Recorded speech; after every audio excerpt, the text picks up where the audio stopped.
From Hollywood, it's time now for... Johnny Dollar. Pat McCracken, Johnny, Universal Adjustment. Oh, hi, Pat. What's on your mind? The sleek, lovely, beautiful Ellen Deere. On the strength of that description, I'll take her. And she's loaded. $325,000 worth of jewelry. Hey, that girl needs a bodyguard. Sleep. Yeah, Johnny. Needs a guard of some kind, only she isn't a girl. She's a boat. I've just lost my enthusiasm. What's the matter with the old tub? That's what I want you to find out, Johnny. That last crack suddenly got me interested again. Okay, Pat, I'll be right over.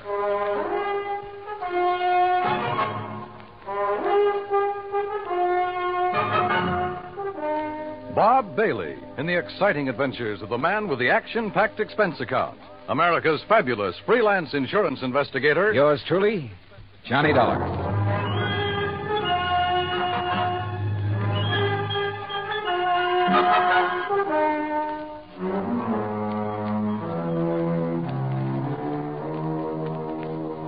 Expense account submitted by Special Investigator Johnny Dollar to the Western Maritime and Property Insurance Company, Los Angeles, California.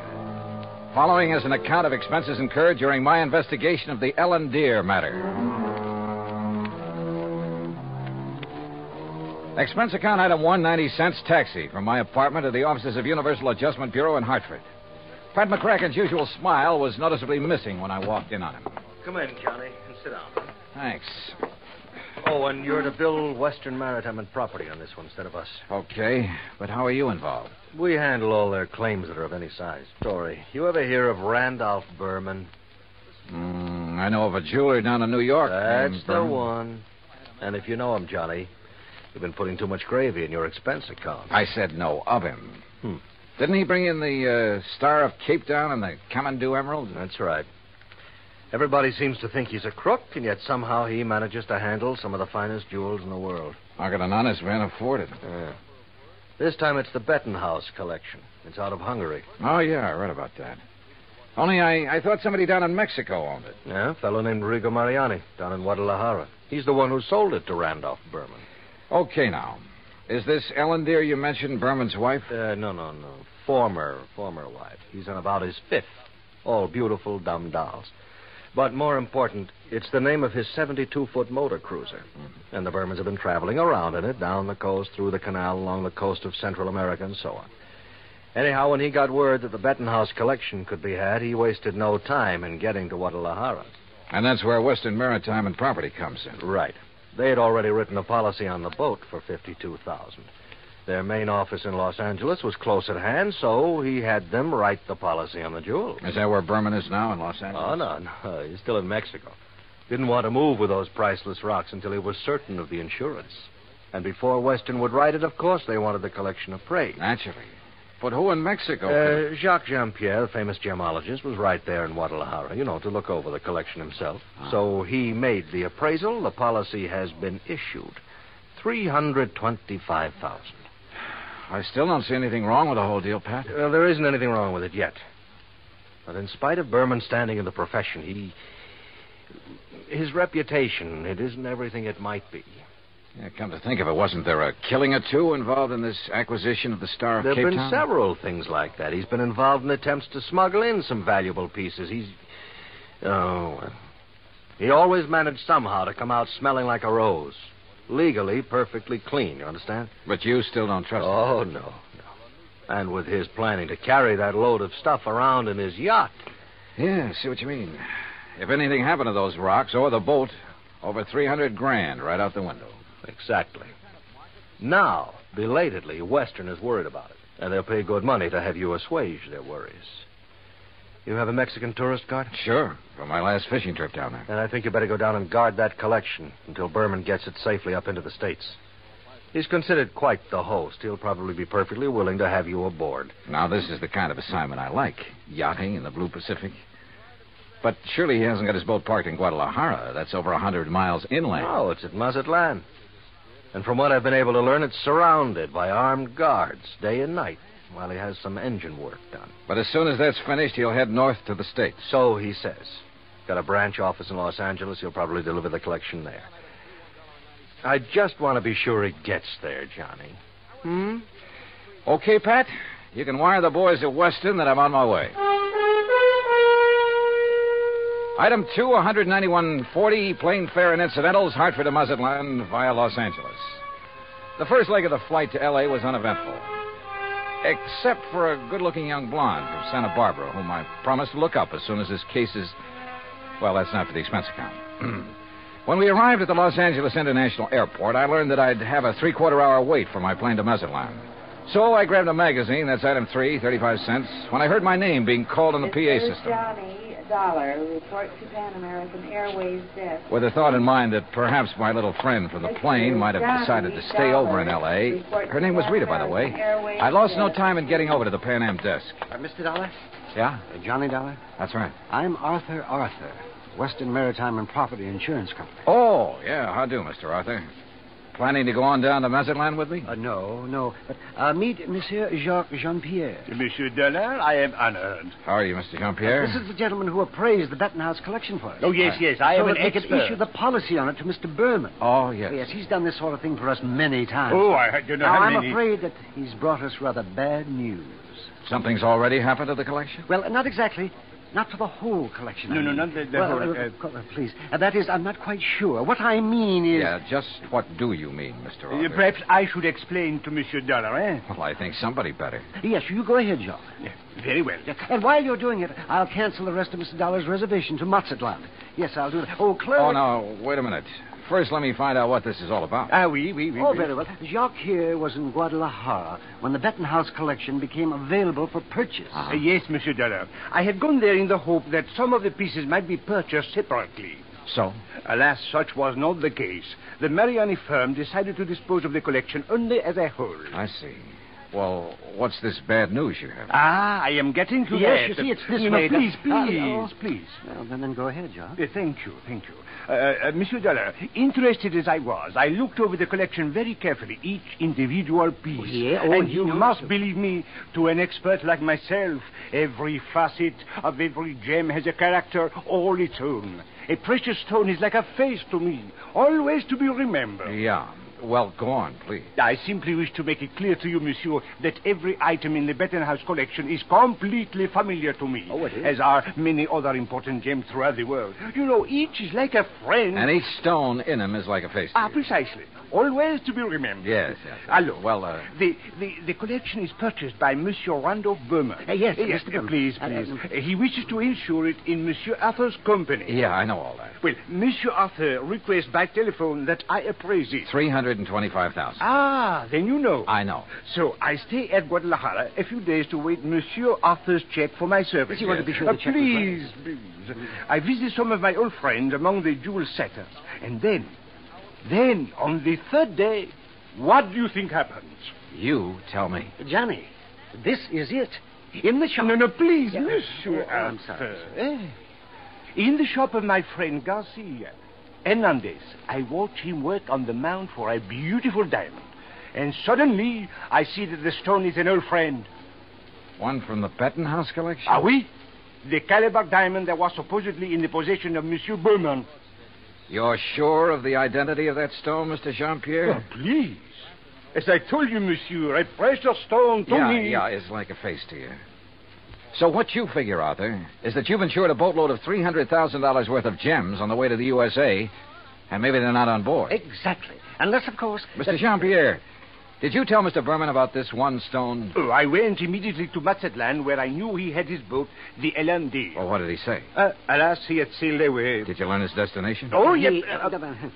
Los Angeles, Johnny, right here. He has a branch office. Well, has he had time to get here yet? I don't think so. Have you tried radioing to his yacht? No, I've done nothing. You see, I didn't learn about this until Mr. Jean-Pierre arrived just a few hours ago. Yes, I came up on the aeroplane, the better to arrive and speak with Monsieur Arthur before Monsieur Berman would arrive. Do you know where Berman plans to dock his boat? Well, I'll tell you. Probably the port in San Pedro, if he is coming here. But who can be sure?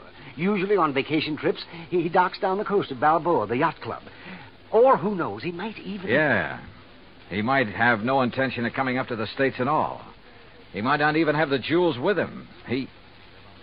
Arthur, do you know where his branch office is? Oh, yes, it's in Los Angeles. Well, actually, it's in Beverly Hills. Got a car? Yeah. Then let's go. Though he couldn't quite put his finger on it, Arthur was convinced that Randolph Berman was up to something and that his insurance company was going to have to take the rap.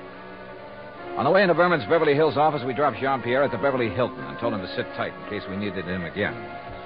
Berman's office was in a nice modern building on South Beverly Drive, tastefully furnished with pictures of various famous jewels on the walls, but with nothing of particular value in evidence.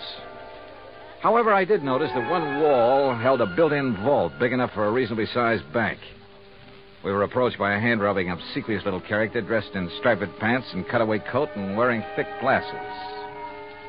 Good morning, gentlemen. Is there any way I may be of service to you? Yeah, I think there is. Are you the... Mr. Arthur. Forgive me. I didn't recognize you for a moment. Mr. Corello, this is Mr. Johnny Dollar. Hi. How do you do? Is there something I may show you, Mr. Dollar? Some little bauble, perhaps, for a charming lady? Well, not at the moment, Mr. Corello. Oh, Mr. Arthur, there's no reason to mail this to you. Let me see now. Oh, yes, here it is. Here is a request for slight revision of the policy on the Bettenhouse collection. Oh? What's this? Well, the wire was sent by Mr. Berman just before he embarked for Mazatlan. I was going to put it into letter form to be more proper. What's it say? But Well, now here, I'll read this. Please request Arthur revise Bettenhouse policy. Exclude Calabar diamonds. Value $4,000, which I have sold private party in Guadalajara. Oh, well, we kind of guessed wrong, didn't we, Johnny? Mr. Corello, yes. has Mr. Berman wired you whether he's coming here? Oh, of course he is, with that collection. When? When is he going to arrive? Now, his lovely yacht, the Ellendeer, should reach San Pedro Harbor late tonight. But that's what he wired me, and I intend to meet him there. Then I'm sure you won't mind if I go with you. Oh? Mr. Dollar is a special investigator. Investigator? Well, actually, I'm here just to help Mr. Berman protect that collection. Oh, excellent. Then you can arrange for the police escort. Yes, and alert the harbor police to guard the Ellendeer, as Mr. Berman requested.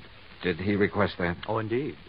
But apparently he hasn't been worried about anything happening to the collection while he's at sea. At sea? Oh, surely you don't mean pirates or anything like that in this modern day and age. You know something? At this point, I'm not quite sure what I mean, or even why I'm here. Well, of course. Well, of course, what, Arthur? Oh, excuse me while I answer that. Well, I mean... Berman Jewels. That is... What? Well, at least I'll feel better when the stuff is here in the vault. Wait a minute. Oh, no. Corello at the phone paled visibly, then gasped and clutched the back of a chair for support as he listened on the phone. His jaw dropped, his eyes widened, and he shook his head once or twice in horrified disbelief. Finally, slowly, he hung up and came unsteadily toward us. Mr. Corello. Yeah, what is it, Mr. Corello? The Coast Guard. Yes? They said the Ellendeer, the yacht. Yes? Sunk. What? In 600 feet of water. In the outer channel.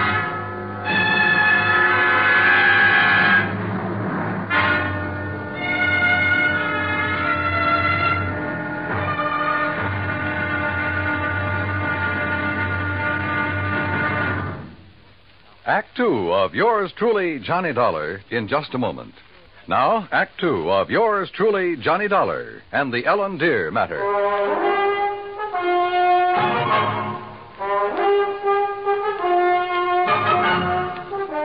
Expense account item 4, $7 even for a fast taxi ride to Coast Guard headquarters in San Pedro, which is really the port of Los Angeles. By dint of elbowing my way in, I got directly to Captain Barney Thorson. I'm afraid you got only half the story, Mr. Dollar. All I know, Captain, is that the Ellendeer went down in some 600 feet of water in the outer channel. Total loss. That's correct. However, what you don't know is that the passengers, Mr. and Mrs. Berman, and the crew were picked up and brought in here. Oh? Outside of a little soaking and a little scare, they were perfectly all right. You see, the Ellendeer had apparently had some engine trouble before she left Mazatlan. Yes, so I understand. Mexican authorities, with whom we fully cooperate, notified us we'd better keep an eye out for her. So when she reached the channel, we weren't surprised to get a radio call from her asking us to stand by that Universal joint was kicking up. Is that what happened? By the time one of our cutters got within hailing distance, she was on the way down. That propeller shaft had whipped loose, torn through the hull, and the Ellendeer was sinking fast. Ask me, that boat was overpowered, Dollar. How do you mean? Well, it must have been because sheer torque tore the whole engine loose from its mountings, and it plowed through the bottom along with everything else on board that was heavy. There was a big safe, for instance, anchored amidships. There was a what? A safe, a small, heavy steel vault. Yeah, I know. That went down, too? Yeah, with the engine. It was all our boys could do to keep the owner from diving over after it. It was crying like a baby. You'd think he'd had the crown jewels in it. Maybe you're not too wrong at that. What? Not the crown jewels, perhaps, but a collection worth something over $300,000. Now, what about salvage? Salvage operations in 600 feet of water in that channel? Oh, yeah. No, Dollar. Salvage, even if it were possible, it'd cost a couple of times the worth of that stuff at least. The only passengers were the Bermans, huh? That's right. Prove 3. And they weren't able to save anything? Nothing. Not of any consequence, that is. One of the crew didn't even have his shoes and shirt on. What about Berman and his wife? It's funny what people will do in an emergency sometimes. What do you mean? Well, you've heard about the man whose house catches fire. He gets panicky, throws all the china and the glassware out the window, and carries out the mattress. What are you getting at, Captain? The only thing that Berman saved in his excitement was 2 beat-up old hats and a fishing rod. Oh, yeah, I see what you mean. And all his wife brought along was a handful of nylon stockings. She was hanging on to them for dear life. Oh, yeah, a big hat box with an evening dress half hanging out of it. And that's all? That's all. Hey, that Mrs. Berman's quite a dish. Not too bright, but a real looker. Where are they now, Captain? They're headed for Beverly Hills. Beverly Wilshire was the hotel, I think. In any event, Dollar, I'm afraid your company is going to have a big, fat claim to pay. On the yacht, yes. What's that mean? What do you think? Item 5, 320, long-distance call to the police in Mazatlan. I wanted to be sure that the Bettenhouse collection had been on board the Ellen Deer when she left port down there. Inspector Romulo assured me it had, that he'd checked the safe on the boat himself before allowing it to sail. Furthermore, he had insisted his own maritime service keep tabs on it up to the point where it made contact with the U.S. Coast Guard. In other words, the loot couldn't very well have been passed to someone else at sea. Item 6, 580 cab fare to Beverly Hills, where I dropped in at Berman's office. No, Mr. Dollar. He and Mrs. Berman are at the Beverly Wilshire. I'm sure you understand it's been necessary for them to buy a lot of clothes and things. Yeah, but he will come here. Oh, yes, indeed. From his last phone call, I'd say he'll be here within the hour. All right, then I'll come back. Please ask him to stick around and wait for me if he doesn't mind. Of course, Mr. Dollar, I shall be glad to. Oh, incidentally, he has had me phone Mr. Arthur and ask that claim forms for both the Bettenhouse collection and the loss of the cruiser be brought here to the office just as quickly as possible. Yeah, I'd figured as much.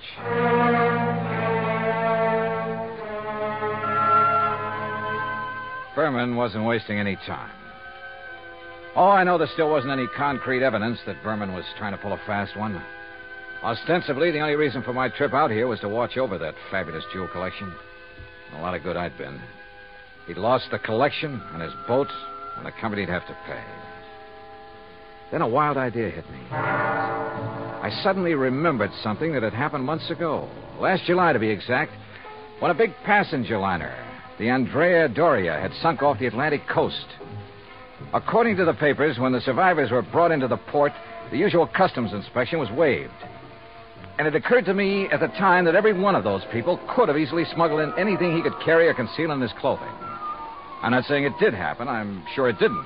But it could have. And if such an idea occurred to me, why not to a man like Berman, who was already pretty well known for his tricks to evade customs? Item 6, 20 cents, phone call to the Coast Guard and Captain Thorson. Thorson speaking. Johnny Dollar, Captain. Answer me just one question, will you? Sure, what? When you brought them in, were the Bermans required to pass through customs? Well, no, of course not. There'd hardly be any reason to... Thank you very much.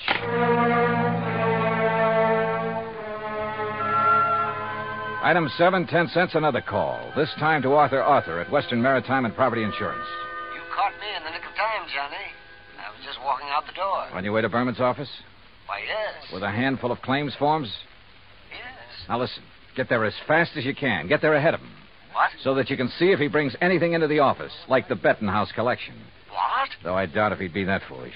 Foolish or not, how could he, Johnny? That collection, unfortunately, is at the bottom of the ocean. Listen to me. Keep him there. Maybe on the pretext of having to wait for me. Any reason you can think of. I'm afraid I don't understand. Just hold him until I get there, understand? Very well, Johnny.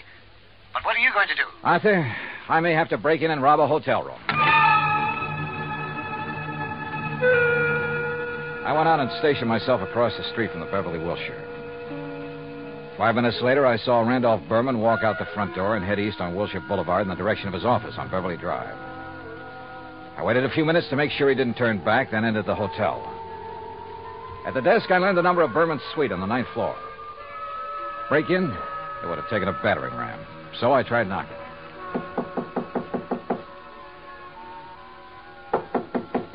All right. You don't have to bust down the door. What's the matter? You forget your key and... No. Get out of here, buddy. Randy said not to let anybody in. He's out buying us clothes. Oh, he'd tell you to let me in, baby. Hey, who are you? Hernandez sent me up here from Guadalajara. Oh, well, then come in. Oh, you are in? Yeah. Well, have a drink then. No, thanks. A girl's entitled to a couple of drinks after that dousing in the ocean, and you might as well... What about Hernandez? Your husband sold him the wrong stone from that collection. Sold? Oh, he gave it to him. Oh, then you know about it. Oh, sure. So he could make a legit-looking change in the insurance and convince everybody he was on the up and... You sure you're from Hernandez? You kidding? How else would I know about the whole deal? I don't know. Hey, Randy said not to let anybody in here or he'd kill me. Dumb blonde, he called me. You? A smart, beautiful girl like you? Oh, hey, you're okay. My name's Vi. Come on, let's have a drink. No, thanks. Listen, Vi. I've got to get the right stone from that collection, the Caliber diamond. Then I'll leave this one I've got in my pocket here. Which one you got? Let me see it. Oh, no. Only Mr. Berman. And only when he gives me the Caliber. Well, which one you got there, huh? Well, never mind. I'll show it to Mr. Berman. I just want to see it. Not until I get the Caliber from the collection. So, if he isn't here, if he's taken it to the office, I'll just... You think he's crazy? Let everybody know he... Let me see the one you have, huh? Look, I just told you. Anyway, how do I know I can trust you? I didn't even see you in Guadalajara. Oh, now you sound like Randy. Dumb blonde, he said. Keep the door locked. But I let the bellboy in with the drinks, and I let you in, didn't I? Well, let me see the one you got. Will you, if I get you the other one? From the hat box that didn't have to go through customs? How did you know? Hey, you're a cutie. I'll bet you read about the Andrew Dorsey, just like Randy did. Come on, now let's have Where a is look. the hat box, Vi? Now, wait a minute. Maybe I am dumb. Who did you say you are? Where's the hat box? No, I won't tell you. You get out of here. Now, without the collection, Vi. No, you can't. Randy would kill me. He'd kill me if he even knew I let you in here. Who are you? Johnny Dollar, insurance investigator. Oh, please, Johnny, get out of here. The stuff in the bedroom? You can't go in there. I mean it. He'd kill me. Sorry, but that's your worry. Oh, no. Stop it or I'll set your eyes out. Now, Hey, you pull in those claws, baby. No, you... Well, I hate to do this, but... No, help! Oh, yeah, that's right. Get the manager up here. Get the police up here. Police? Oh, no. Oh, yes. Then you'd really be in trouble. You'd be better off if Berman tried to kill you. Now, where's the stuff? It's in the closet, on the floor, in the hat box. Thanks.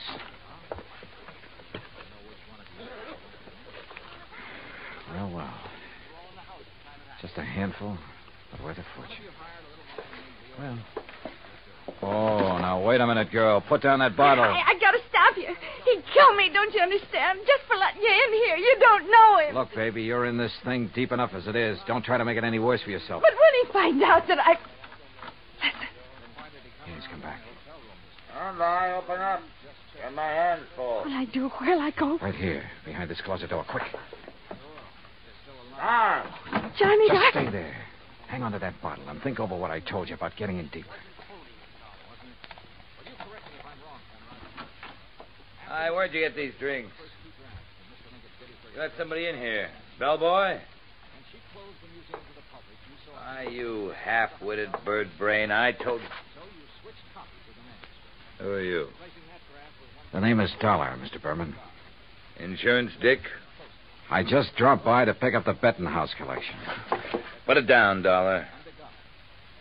I'm a good shot with this thing. Yeah. And it wouldn't be the first time you killed over a handful of jewelry, would it? That's right. Won't be the last.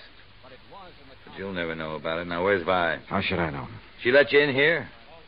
I'll murder that dizzy blonde. That dizzy blonde is a lot smarter than you think. Where is she? What do you mean? By helping me, she has a chance of getting out of this mess you've involved her in, of getting out clean. That dirty two-timing... Dollar, I'm going to kill you. You'd even like to involve her in that, too, wouldn't you? Thanks for the idea. I'll make it look like she killed you. Oh, no, you...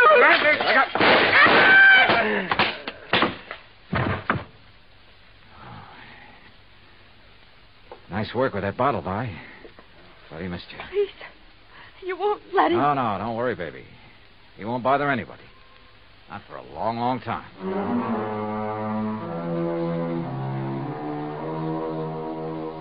Item 8, $245 even. Incidentals during a couple of days of relaxation under the California sun and transportation back to Hartford. Expense account total, $453.95. Remarks?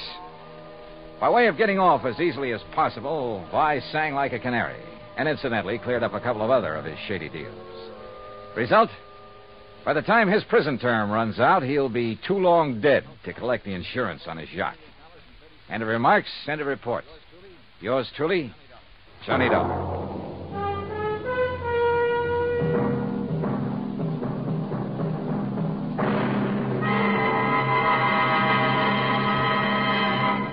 Now, here is our star to tell you about next week's story. Next week, the DeSalle matter. And I promise you a double-barrel thrill in it. Join us, won't you? Yours truly, Johnny Dollar. Yours truly, Johnny Dollar, starring Bob Bailey, originates in Hollywood. It is produced and directed by Jack Johnstone, who also wrote tonight's story. Heard in our cast were Virginia Gregg, Lawrence Dobkin, Howard McNear, Jay Novello, Jack Edwards, Barney Phillips, and Raymond Burr. Musical supervision is by Amerigo Marino.